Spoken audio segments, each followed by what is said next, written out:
நண்பர்களுக்கு வணக்கம். எல்லாரும் எப்படி இருக்கீங்க? உங்களில் பல பேர் என்கிட்ட திரும்ப திரும்ப கேட்குறது, "என்ன செடி என்னக்கா கொடுக்குறீங்க? உங்கள் வெண்டைக்காய் அப்படி தள தளன்னு இருக்கே.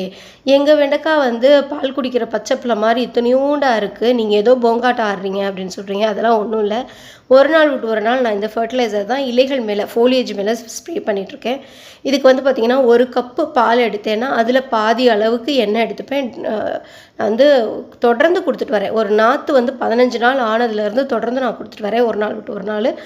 இது வந்து பார்த்திங்கன்னா மிக்சியில் விட்டு விட்டு விட்டு விட்டு அடிக்கணும். அடிச்சிங்கன்னா இந்த மாதிரி கேக்குக்கு வர மாதிரி நல்லா ஃப்ளஃபியாக வந்து இந்த பால் வந்துடும். இதை வந்து நம்ம ஒரு 50 ml எடுத்துகிட்டு 20 லிட்டர் தண்ணியில் கலந்தீங்க அப்படின்னா இந்த மாதிரி வெள்ளையாக ஒரு தண்ணி கிடைக்கும். அந்த தண்ணியை வந்து இலைகள் மேலே முழுமையாக வந்து ஸ்ப்ரே பண்ணிவிடுங்க. நான் வந்து சோம்பேறின்னு முதலே சொல்லியிருக்கேன் இல்லையா அவங்கக்கிட்ட, நான் வந்து அப்படியே வந்து வாசலுக்கு தண்ணி தெளிக்கிற மாதிரி ஃபுல்லாக தெளித்து விட்ருவேன்.